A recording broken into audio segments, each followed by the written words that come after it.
آله وأصحابه وسلم تسليما كثيرا. أما بعد، فقد قال الله تعالى في كتابه الكريم: والذين جاهدوا فينا لنهدينهم سبلنا وإن الله لمع المحسنين.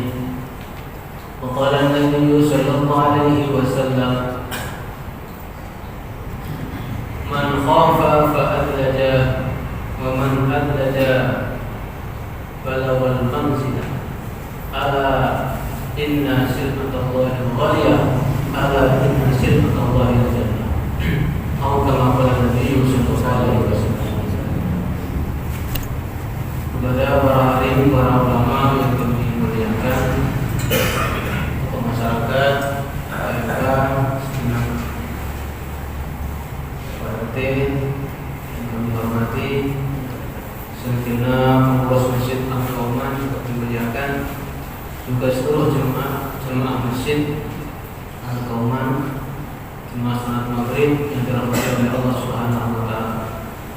Pertama-tama senantiasa kita bersyukur kepada Allah. Pada saat ini Allah Subhanahu wa taala telah banyak melimpahkan karunia-Nya kepada kita. Telah memberi taufik kepada kita, hidayah kepada kita, pertolongan kepada kita, sehingga kita manusia yang lemah mampu untuk melangkahkan kaki menuju panggilan Allah, untuk melaksanakan daripada sholat maghrib dengan berjamaah. Mudah-mudahan rangkaian amal yang kita kerjakan, baik yang wajib maupun yang sunnah, senantiasa diterima oleh Allah Subhanahu wa taala. Amin. Harapan setiap orang adalah setiap amal yang dibuat diterima oleh Allah Subhanahu wa taala, sehingga Allah hendak meridhoinya. Harapannya juga seluruh kekurangan dalam amal-amal kita senantiasa dimaafkan oleh Allah Subhanahu wa taala.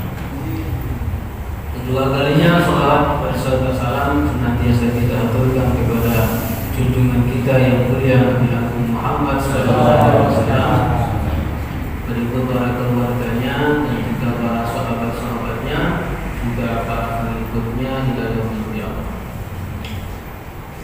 Hadirin jemaah salat maghrib yang dirahmati oleh Allah Subhanahu wa taala. Di dalam hadis riwayat Tirmidzi, beliau bersabda, "Man khafa, barang siapa dia takut, fa adlaja, maka dia akan pergi pada awal malam. Wa man adlaja faqad balaghal manzilah. Barang siapa dia pergi di awal malam, maka segera sampai kepada tempat yang tertuju." Ini maknanya, orang yang dia itu takut kepada Allah, mengaku sebagai hamba yang takut kepada Allah, mengaku sebagai atau merasa sebagai hamba yang takwa kepada Allah, maka fa'adlaja, bersegera untuk menuju daripada ridhonya Allah, bersegera.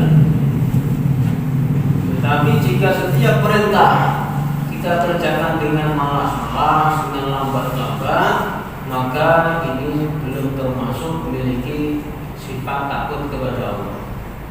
Kalau orang itu ada takut kepada Allah, maka segera. Jadi tandanya orang itu takut kepada Allah, setiap amal itu bersegera, bukan malas-malas, bukan dengan nunda-nunda, bersegera. Nah, orang yang bersegera balaghal manzilah, orang yang setiap amal bersegera tidak malas-malas, tidak menunda-nunda, akan segera sampai kepada ridhonya Allah. Ala inna sil'atallahi ghaliyah, ingatlah bahwasanya perdagangan Allah itu mahal. Ala inna sil'atallahi jannah, ingatlah bahwasanya perdagangan Allah yang mahal itu adalah surga. Surga itu mahal, bukan murah. Sehingga saking mahalnya, di dalam banyak riwayat hadis disampaikan, pada hari kiamat nanti Nabi Adam disuruh menggiring anak cucunya. Dari 1.000 orang, satu yang ke surga, yang sisanya ke neraka. 999 itu ke neraka, yang satu ke surga. Ini menandakan mahalnya surga. Jadi kalau ada bahasa surga itu murah, salah. Ini Nabi yang mengatakan surga itu mahal. Saking mahalnya, tidak setiap orang mau mendapatkannya. Buktinya dari 1.000 orang hanya satu yang menjadi penghuni surga. Yang sisanya berbeda dari Majud ke neraka. Buktinya di dalam sebuah kampung ada masjid yang besar, yang megah. Apakah semuanya mampu masjid? Tidak, di sebagian kecil yang masjid. Ketika Ramadan tiba, apakah semuanya puasa? Tidak, bahkan sebagian besar tidak ada puasa. Sholat yang diwajibkan, apakah semua melaksanakan? Tidak, masih banyak yang belum melaksanakan. Ini menandakan bahwasanya perdagangan Allah itu mahal. Jemaah yang dirahmati oleh Allah Subhanahu wa taala, surga itu adalah perdagangan Allah yang nanti akan dikasihkan kepada hamba-hambanya yang memenuhi syarat. Maka di dalam kitab tauhid, iman itu disebut dengan roksul mal. Roksul mal itu bahasa Arab, kalau bahasa kita modal. Kalau orang garap ladang, maka roksul malnya adalah berupa duit. Ketika ada uang, ada modal, maka ladang bisa tergarap. Kalau nggak ada uang, walaupun ladangnya lebar, bongkar nanti. Ada orang punya 5 ruko. Kalau dia punya roksul mal, punya modal, ya maka terisi tokonya. Kalau nggak ada uang, jadi sarang tikus, jadi nganggur. Ya, jadi segala sesuatu membutuhkan modal. Usaha yang paling kecil sampai usaha yang terbesar pun memerlukan modal. Usaha yang remeh-remeh, kayak mencari barang-barang bekas, mencari plastik-plastik bekas, jadi perlu modal. Tenaga modal, perlu modal. Segala sesuatu membutuhkan modal. Nah, sedangkan kita ini adalah manusia yang akan berangkat ke akhirat. Maka roksul malnya, modalnya adalah cuma satu, yaitu iman kepada Allah Subhanahu wa taala yang bersumber daripada kalimat la ilaha illallah Muhammadur Rasulullah. Dua kalimat syahadat ini dalam bahasa para ulama mutakallimin disebut roksul mal, modal. Maka orang yang ketika di dunia diberi nikmat tersebut, maka dia punya modal. Dia punya modal untuk membangun surga. Punya modal. Membangun istana, membangun taman-taman di surga, membangun macam-macam kenikmatan di surga adalah dengan iman. Kalau orang tidak punya iman, seperti orang punya 5 ruko tadi, tidak punya duit, rukonya nganggur, ngangkrak, rusak, tidak ada penghasilan. Punya tanah 10 hektar, tidak punya modal, nganggur, hanya rumput-rumput saja, tidak ada penghasilan. Nanti roksul malnya manusia adalah iman. Kita bersyukur kepada Allah, kita telah diberi roksul mal, telah diberi modal oleh Allah Subhanahu wa taala. Hadirin dirahmati oleh Allah Subhanahu wa taala, surga yang Nabi sampaikan perkara mahal, ala inna sinatallahi jannah tadi, itu dapat diberi dengan iman. Orang yang tidak punya iman, maka nanti ketika di akhirat tidak bisa membeli surga. Walaupun dia memiliki dunia beserta isinya, dikasih lagi 2 kali lipat. Jadi dia punya dunia lipat 2 kali. Isinya emas semuanya. Untuk menebus azab Allah tidak akan bisa. Tidak akan bisa. Jadi azab Allah itu sudah dapat dipastikan bagi orang-orang yang kembali ke akhirat tanpa iman. Seandainya kalau dia itu punya dunia beserta isinya milik dia sendiri, dilipat kalikan lagi milik dia seorang, dan semua berupa emas untuk menebus daripada azab dosa dan bisa. Jadi berangkat ke akhirat modalnya adalah iman. Kalau dia punya iman dapat surga. Nabi mengatakan kullu ummati yadkhuluna al-jannata illa man aba. Seluruh umatku akan masuk surga. Umat ini semua manusia, yang muslim, yang non-muslim semuanya masuk di situ. Illa man aba, kecuali yang tidak mau. Jadi semua umatku akan masuk surga kecuali yang tidak mau. Maka dikatakan, ya Rasulullah, siapa yang tidak mau surga itu? Nabi mengatakan, man ata'ani dakhala jannah. Siapa yang dia taat kepadaku, mau beriman kepada Allah, mau beriman tentang aku adalah utusan Allah, mengikuti segala ajaranku, maka dia orang yang mau ke surga. Waman asani, barang siapa dia ingkar kepadaku, tidak mau beriman kepada Nabi, tidak mau ikut Nabi, mengingkari Nabi, maka faktor tambah. Ini adalah orang yang tidak mau ke surga. Maka orang yang ketiga di dunia tidak mau beriman, itu adalah orang-orang yang tidak mau ke surga. Mereka lebih menginginkan surga dunia daripada surga akhirat. Bersenang-senang dalam waktu yang sebentar, dia akan bersusah payah yang berkepanjangan tanpa ada akhirnya. Nanti di sana orang-orang kafir melihat orang-orang iman di surga, maka mereka ingin mencicipi daripada hidangan di surga.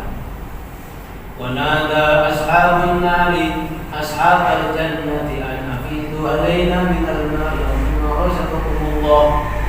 Wahai orang-orang yang di surga, tolonglah beri kami sedikit rezeki yang Allah berikan kepada kalian, berupa makanan, berupa minuman. Berilah kami sedikit. Jadi walaupun ketika di dunia dia kaya-kaya, apapun ada, tapi kalau nggak punya iman, nyata akhirat dia ngemis nanti, ngemis makan, ngemis minum kepada siapa? Kepada orang-orang ini, ngemis di sana. Nah, kalau dikatakan kepada mereka, qala innallaha harramahum 'alal kafirin. Sesungguhnya makanan surga, minuman surga itu haram. Terlarang itu orang-orang yang kafir yang berangkat ke akhirat tanpa iman. Maka sebetulnya modal hidup di dunia, modal hidup di akhirat hanya satu, yaitu iman. Ketika orang hidup di dunia tanpa iman, walaupun dia punya uang banyak, ini sebetulnya orang yang tidak punya modal. Kalau urusan modal sawah ladang memang dia punya, modal dagang dia punya, itu modal-modal yang sifatnya hanya sebentar saja. Modal yang sebetulnya adalah iman. Orang yang usaha di sawah ladang itu mengusahakan tanahnya supaya ada penghasilan. Setelah ada penghasilan mengalami nyaman dalam hidupnya, karena ada yang dimakan, ada yang diminum. Jadi tujuan utama orang garap sawah garap ladang supaya ada penghasilan. Setelah ada penghasilan nyaman dia bersama keluarganya.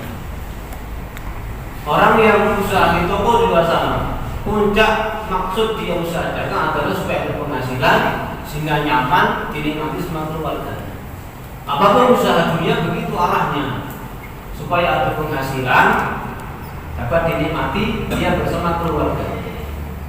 Tetapi sekali-kali orang yang hanya mengusahakan keduniaannya tanpa mengusahakan iman, maka tidak akan pernah merasakan kenyamanan. Karena dunia itu enaknya hanya sebentar. Kalau makan enaknya cuma di mulut saja, lewat tenggorokan ya sama. Mau makan sayur terong sama makan ayam terus kalau lewat tenggorokan ya sama. Tidak bisa. Bedanya hanya di lidah saja. Dunia itu tidak hanya penampilan saja, tapi urusan hati tetap beda. Orang-orang yang ingin nyaman, yang ingin bahagia hanya dengan iman dan amal soleh. Tanpa iman, tanpa amal soleh, walaupun dia punya apa-apa, tidak akan pernah nyaman, akan terus kurang. Jemaah salat maghrib yang dirahmati oleh Allah Subhanahu wa taala, sekali lagi kita syukur kepada Allah, kita telah diberi Rasul, telah diberi modal oleh Allah. Kemudian para ulama mengatakan ada lima yang mana ketika orang memiliki ini, maka ini orang termasuk orang yang bernasib baik, termasuk ini orang tanda dicintai oleh Allah, termasuk ini orang tanda makbul itu diterima oleh Allah. Yang pertama, tanda-tanda orang yang disayang oleh Allah, makbul indallah, disayang oleh Allah, adalah ayyudawi at-taubah, senantiasa terus-menerus dalam keadaan bertobat kepada Allah. Di dalam banyak riwayat hadis, baginda Rasulullah SAW mengatakan, saya ini tidak kurang dari 70 kali setiap hari bertobat kepada Allah. Itu baginda Nabi. Orang yang maksum, yang tidak punya dosa, maksum, terjaga dari segala macam dosa. Sebagai riwayat 100 kali setiap hari, tidak kurang dari istighfar 100 kali. Sayyidina Abu Hurairah di dalam setiap hari tidak kurang istighfar 14.000. Sayyidina Abu Hurairah. Nah, kita kok kurang istighfarnya?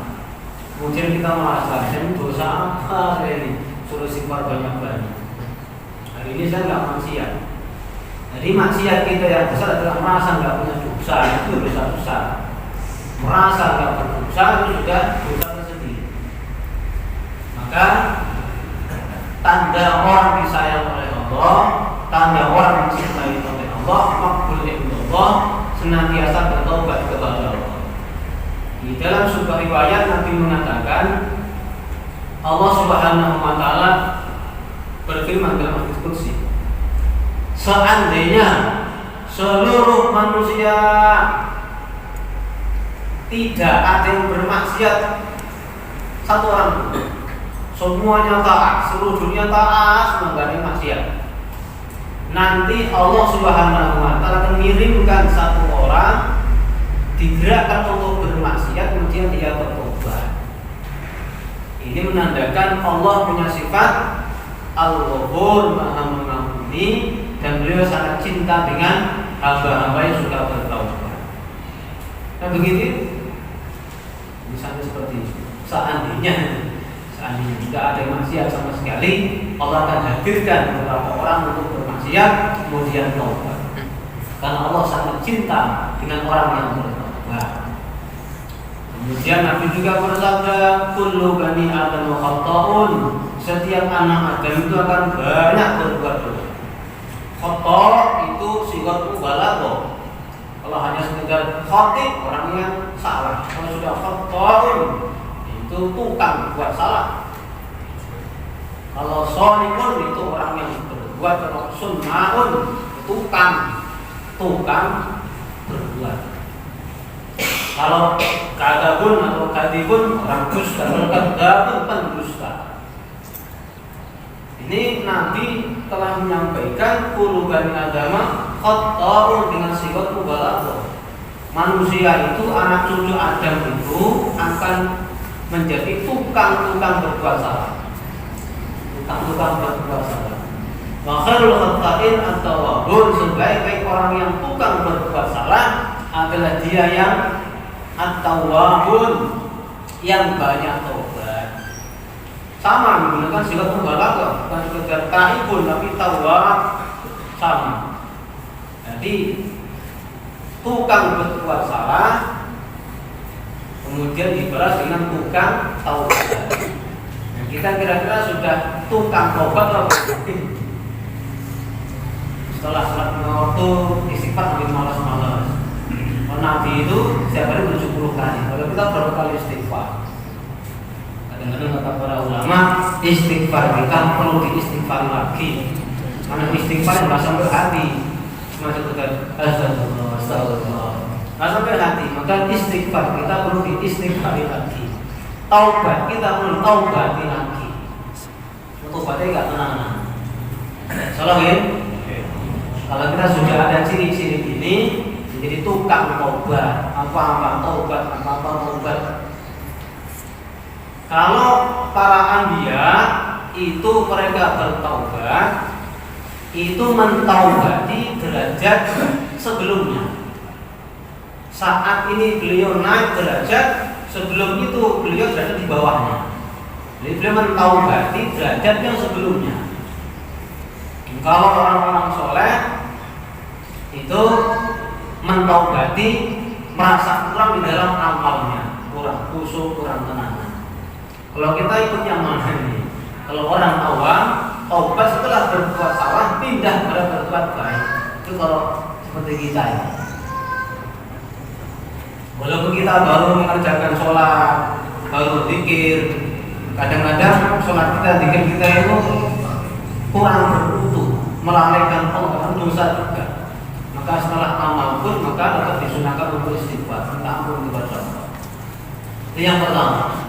Tanda orang dicintai oleh Allah, disayang oleh Allah, makbul indallah, bernasib baik, ayyudalimat taubah, senantiasa melazimkan, melanggengkan taubat kepada Allah Subhanahu wa ta'ala. Ada sebagian riwayat namanya Sayyidul Istighfar, rajanya istighfar, bukan sembarang-sembarang istighfar. Nabi bersabda dalam sebuah riwayat, barang siapa yang di waktu siang hari membaca Sayyidul Istighfar, rajanya istighfar, Allahumma anta rabbi la ilaha illa anta khalaqtani ana abduka wa ana ala ahdika wa wa'dika mastata'tu a'udzu bika min syarri ma sana'tu abu'u laka bi ni'matika alayya wa abu'u bi dhanbi faghfir li fa innahu la yaghfiru dzunuba illa anta. Itu dibaca mungkinan biha, dengan diyakini dalam hatinya, oh dia mati sebelum waktu sore, maka ini orang mati termasuk tertulis tercatat sebagai penghuni surga, termasuk tercatat dalam orang tergolong dalam penghuni surga. Dan siapa yang membaca malam hari mungkinan biha, dan yakin dengan kalimat tersebut, sebelum waktu bagi dia meninggal dunia juga sama, ini orang tergolong termasuk penghuni surga. Maka Nabi mengatakan sebagai nama Sayyidul Istighfar, Raja Istighfar. Dibaca sekali kok mati di hari itu tercatat penghuni surga. Salah ya? Dihafalkan dan mengamalkan. Kalau ingin menjadi orang yang penghuni surga, sementara masih macul di dunia, tapi sudah nyampe sana namanya. Kalau dulu Sayyidina bilang orang yang di dunia standar sudah sampai surga. Kalau orang kauman, orang yang masih di karetan, kopiah sudah sampai surga. Kopiah terus pada kauman.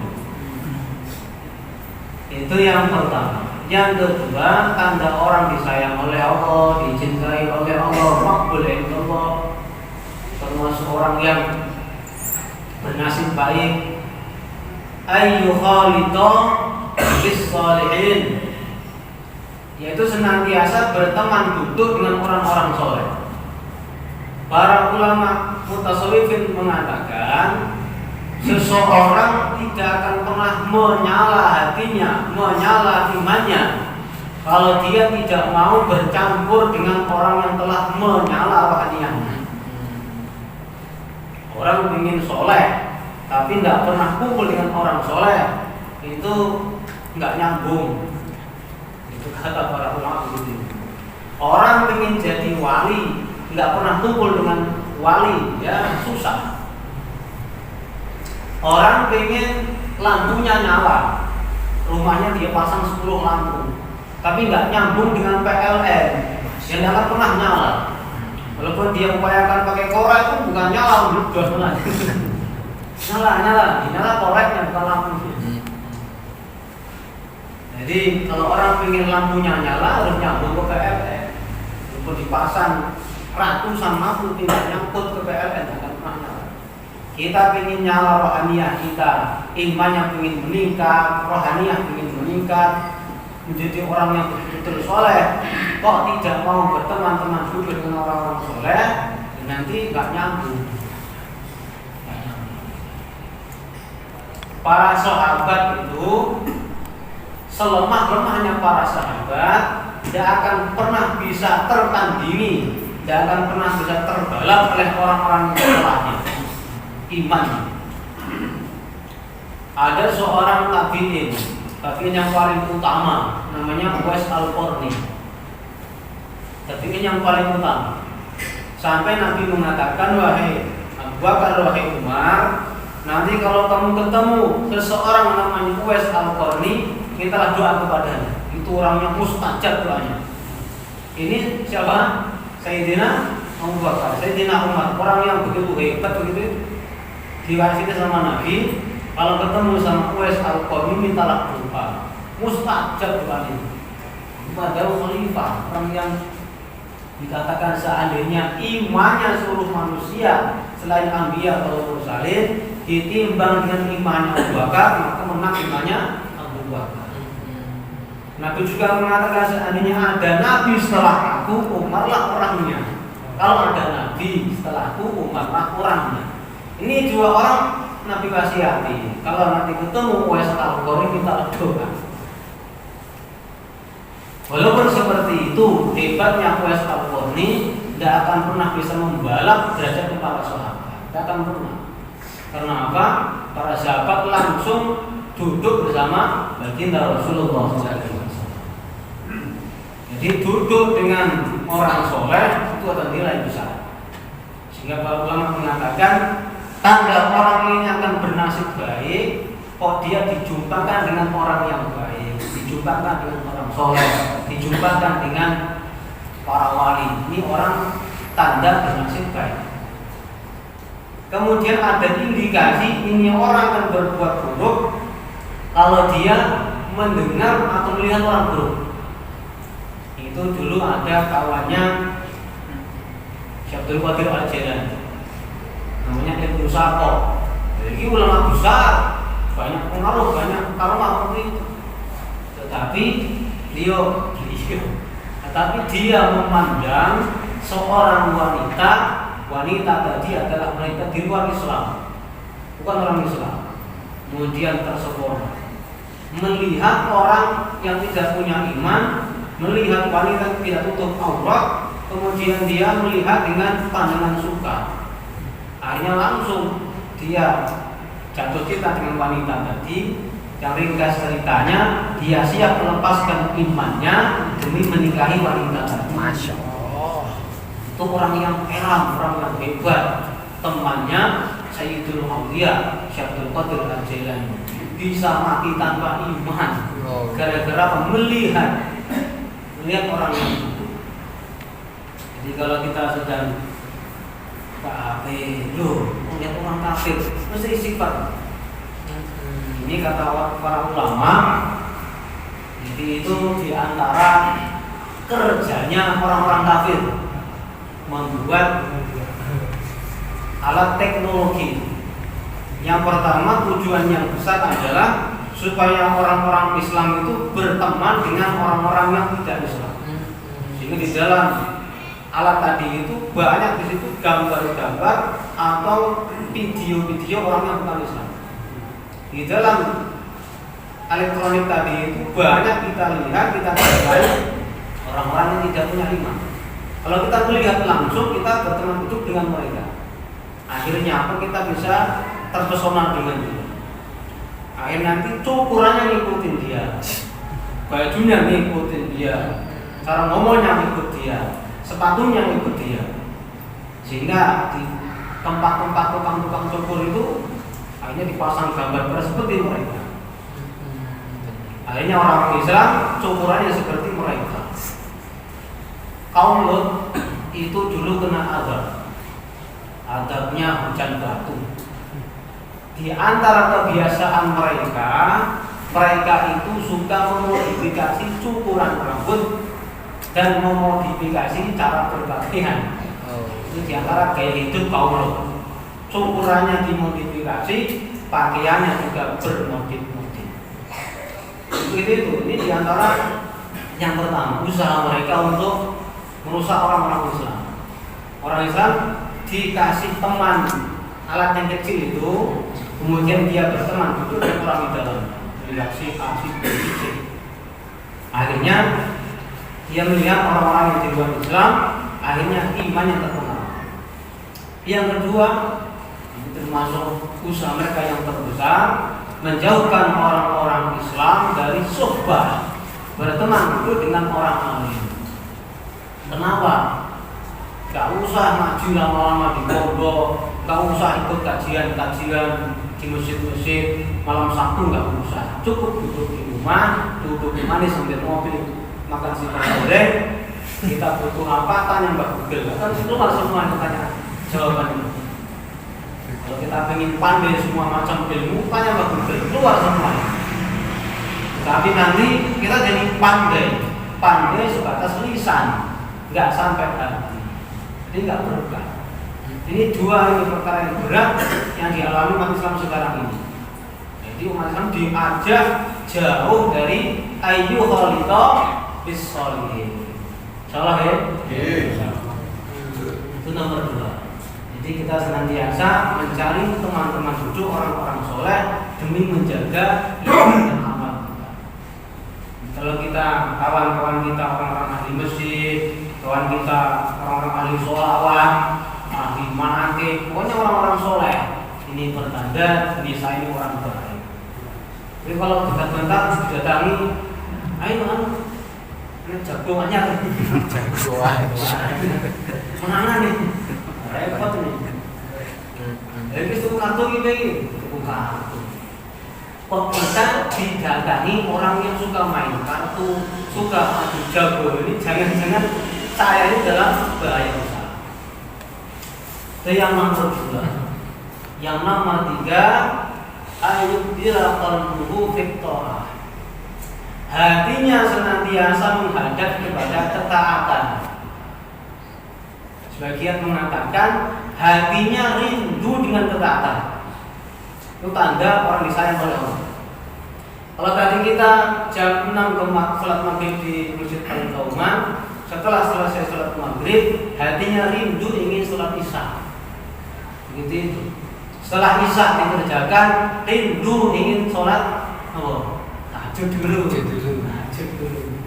Setelah sholat tahajud dikerjakan, rindu dengan sholat subuh.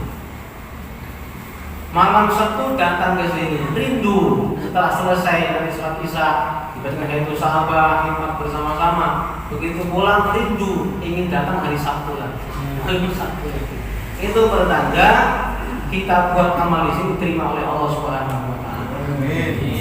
Jadi kalau kapok ini. Kalau kita kapok dengan amal, bertanda amal kita mardud, ditolak oleh Allah Subhanahu wa taala. Mungkin sekali ikut istighosah, lama sekali dalam orang kapok, ini bertanda amalnya mardud, tertolak. Ikut pengajian, rampungnya sampai malam-malam, besoknya kapok ikut pengajian lagi, bertanda mardud. Jadi setiap amal yang dibuat pada penyesalan itu bertanda amalnya tertolak. Tapi ini tanda orang dicintai oleh Allah, makbul indallah, disayang oleh Allah, rindu dengan amal. Jadi itu muter tasbih, sholawat 100, rindu dengan sholawat 200. Selesai rindu nih 200. Nah ini enggak 1 ke 1000 kali sholawat. Ini kalau dikasih amalan selawat 100 kali berat, besok kapok, menandakan mardud, nggak dipandang oleh Allah Subhanahu wa taala. Itu yang nomor 3. Kalau hati kita sudah ada kerinduan dengan amal, sudah ada indikasi kita orang baik. Kalau kapok dengan amal, ini kita dalam bahaya. Salah ya? Cekap ya? Nomor sekawan. Tanda orang disayang oleh Allah, dicintai oleh Allah, makbul indallah. Ayyadhaba al-farahu ad-dunya fi qalbihi. Lenyaplah, hilanglah rasa gembira di hatinya dengan dunia. Masya Allah. Namanya zuhud. Zuhud itu dalam hati, maka dikatakan fi qalbihi. Ayyadhaba al-farahu ad-dunya fi qalbihi. Telah lenyap dari hati dia kecintaan, kesenangan dengan dunia. Hatinya, bukan tangannya. Kalau tangannya bisa megang kunci Pajero bisa. Boleh. Kalau tangannya tiap hari bisa ngitung miliaran, tangannya boleh. Tangannya tiap hari ngumpul tanah. Tiap hari ada karet, nggak masalah. Tiap hari mobil gonta-ganti nggak masalah. Tiap hari istrinya gonta-ganti, nggak masalah. Kalau urusan tangan megang dunia nggak ada masalah. Di sini yang dibahas adalah lenyapnya di hati dia kesenangan dengan dunia. Namanya zuhud. Zuhud itu nggak akan pernah kurangi jatah rizki. Rizki itu sudah ada tulisannya masing-masing. Itulah riwayat hadis juga telah disampaikan. Begitu bayi umur 4 bulan ditiupkan roh ke dalam jasadnya, sekaligus ditulis oleh Allah untuk dia rizkinya, ajalnya, nasibnya, jodoh dan sebagainya. Rizki dia tidak akan pernah habis. Rizki dia nggak akan pernah tertukar dengan rizki orang lain. Nggak akan pernah mati orang tersebut sebelum habis rizkinya. Jadi zuhud itu nggak akan pernah mengurangi jatah rizki. Sebaliknya orang yang rakus dengan dunia juga nggak bisa membuat kaya. Tetap rizki sudah ada patokannya masing-masing, sudah ada ketentuan masing-masing. Walaupun dia rakus, siang malam kerja boleh duit, siang malam terkuras pikirannya urusan duit, tenaganya habis pikirkan duit, usaha mencari duit, tetap tidak bisa menjadikan dia kaya. Karena kaya dan miskin sudah ada ketentuannya masing-masing. Maka usaha tetap usaha, kemudian tawakal kepada Allah. Sawah ladang digarap dengan sebaik-baiknya, hasilnya terserah Allah. Toko diusahakan semaksimal mungkin, hasilnya terserah Allah. Semua usaha kebendaan diusahakan dengan sebaik-baiknya, adapun hasil banyak dan sedikitnya terserah Allah.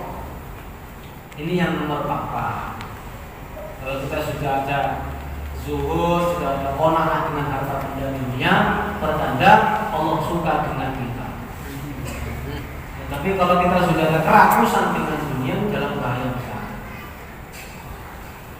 Semua kalangan kalau sudah ada kecintaan dengan dunia, rakus dengan dunia, sudah ini alamat benar.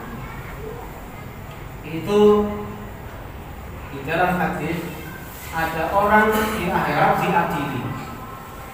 Yang pertama ada orang yang bisa. Ada orang yang berangkat ke akhirat, dia ahli sedekah. Sampai di sana dia termasuk orang masuk neraka. Sedekahnya itu enggak kayu di sana, enggak laku. Karena sedekahnya hanya mencari keuntungan dunia. Apa di antara mencari kemasyhuran. Akhirnya enggak kayu, apa enggak laku. Yang kedua, orang yang berjuang mati-matian dalam urusan agama kemudian mati juga enggak laku ini usahanya, ini perjuangan. Karena ada kepentingan dunia, yaitu mencari kemasyhuran. Yang ketiga, orang alim begitu mati juga sama di akhirat, jadi orang yang masuk neraka. Ilmunya enggak laku gara-gara keilmuannya mencari urusan dunia, yaitu kemasyhuran. Jadi orang yang cinta dunia, ada rakus dengan dunia termasuk kemasyhuran, jadi maka jadi orang baik. Enggak laku nanti amalnya. Ini nomor 4. Yang terakhir, tanda orang yang dicintai oleh Allah, disayang oleh Allah, bernasib baik adalah ayyasiqa Domanallahi ta'ala fil rizki. Ini orang yakin dengan janji Allah Subhanahu wa taala, yakin dengan jaminan Allah Subhanahu wa taala dalam urusan rezeki. Yakin. Ketika dia sudah yakin, maka nggak perlu merisaukan urusan rezeki. Yang perlu dia risaukan bagaimana keselamatan dia dunia akhirat. Keselamatan dirinya, keselamatan keluarganya, keselamatan umat ini dipikirkan. Bahwa urusan harta benda sudah ada jatah. Tidak akan mati sebelum habis jatah rezekinya. Yang perlu kita risaukan betul-betul adalah urusan agama ini. Kita menuju akhirat Allah Subhanahu wa taala. Untuk itu, di sini kita mau latihan, meluangkan waktu, merisaukan urusan agama kita, urusan keluarga kita, urusan agama umat, supaya selamat di akhirat Allah Subhanahu wa taala. Untuk kita ambil latihan, luangkan waktu keliling 14 hari dari masjid ke masjid. Dan niat boleh dapat kamu. Dengan tasbih.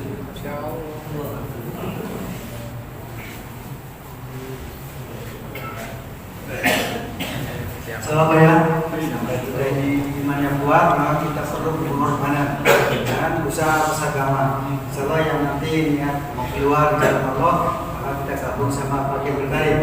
Nanti dia akan diatur yang 4 bulan, yang 40 hari, yang mau 3 hari pun boleh, sehari pun boleh. Besok nanti ada keluar. Surabaya.